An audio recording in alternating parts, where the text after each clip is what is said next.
Howdy everybody, David here, and this is another Dungeons & Dragons 5th edition tutorial. And this particular tutorial today, we're going to talk about the optional flanking rules that are on page 251 of the Dungeons & Dragons Dungeon Master's Guide. Now, we all know that flanking has been in previous editions, all the way from the early days of D&D up to 3.5, also 4, and it's been in other games like Pathfinder. Now, flanking is basically this.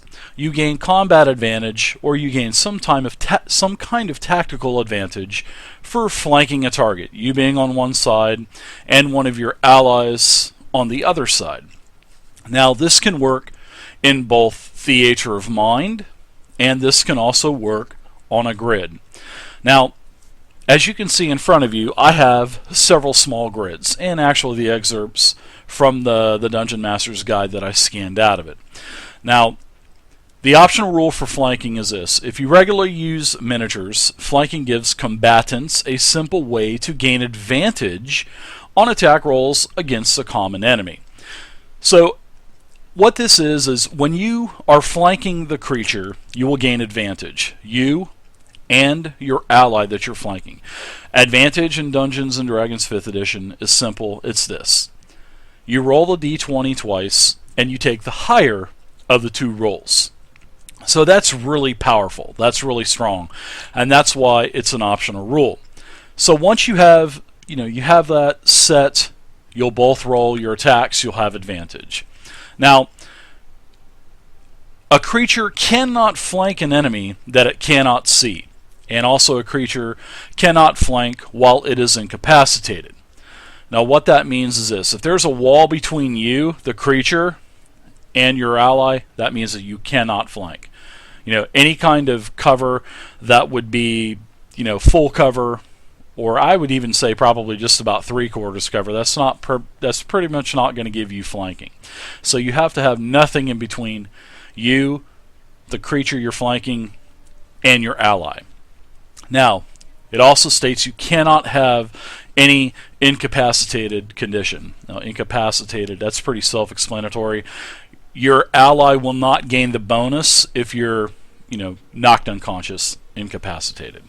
So, a larger creature is flanking as long as at least one square or hex of spaces qualifies for flanking.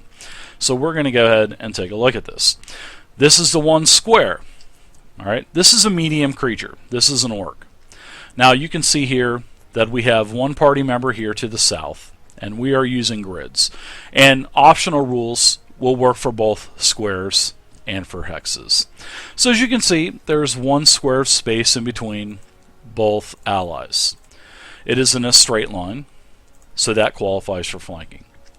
So when you're using a square grid, flanking on squares, the rule states when a creature and at least one of its allies are adjacent to an enemy and on opposite sides or corners of the enemy space, they flank that enemy, and each one of them has advantage on the melee attack rolls against the enemy. Alright, so it can be this. This is a straight line. It can mean this would be flanking also. It would also mean diagonal like it states. And this could be any diagonal position as well. So that is on a square. So if you're using theater of mind, you can describe, how you and your allies are working together to gain this flanking bonus. But on the grid, which is a little bit visually better to use, this would represent flanking on squares. Now, if you have any kind of doubt whether you're flanking with your ally, all you would do is trace an imaginary line between the centers of the creature's spaces. And if the line passes through opposite sides or corners of the enemy's space, the enemy is flanked. If it does not pass through that area, then that does not qualify for flanking. So this here would obviously not pass through the center. That is not flanking. This would not be flanking because you don't have a straight line through. Now this would qualify for flanking.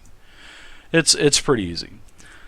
Now also in the book it also has this small small grid of a large creature which a large creature takes up 4 spaces instead of 1, like a smaller medium creature would. And you can see the same thing here. I mean, this would be, pretty much, this is pretty much flanking. You can be on the corners as long as you have a straight line. If the line passes through opposite sides or corners of the enemy space, as in here or here, that would be flanking. There's your bonus for advantage. So it's self-explanatory. I like flanking. I really wish that flanking possibly would have been added in to the core rule set instead of being optional. But hey, at least they added flanking, and that's pretty good. All right, so let's go to hexes. Whenever a creature and at least one of its allies are adjacent to an enemy and on opposite sides in the enemy space, they flank the enemy, and each of them has advantage, just like you would have advantage on a square grid map. So they're flanking the enemy, they get their attack. So on the hexes, you got to count around the enemy from one creature to the creature's ally. And against a medium or smaller creature, the ally qualifies for flank if there are 2 hexes between the 2 allies. So I'm going to go ahead and zoom in here. You can see we're on the hex here. All right, here's the Orc Queen in the middle. She is being flanked by one ally here, one ally here. You can see that the rule states that there must be 2 hexes between them as long as the creature is medium or small. The Orc is a medium creature. So here's 1, here's 2. So, and it's on both sides. This qualifies for flanking. All right, you can move it here, you can move the token here, or the miniatures, whatever you like to call them. That also would qualify for flanking because you have 2 squares between. Now, if you're going to be doing the large creatures, which is here, the rule states that against a large creature, the allies flank if there are 4 hexes between them. So, as you can see here on the example, there are 4 hexes in between the 2 allies flanking the giant ogre. Well, not the giant, but the large ogre that's on the grid. So this would qualify for flanking. They would both get advantage on the attacks. Now, it also states that there are a couple larger creatures. Huge creatures are going to have 5 hexes between them, and the gargantuans would have 6 hexes between them. So, as you can see, there's really nothing to flanking. And plus it grants advantage on attack rolls. Advantage is really strong in D&D 5e. Advantage is, like I said earlier at the beginning of the video, you roll twice, take the highest roll.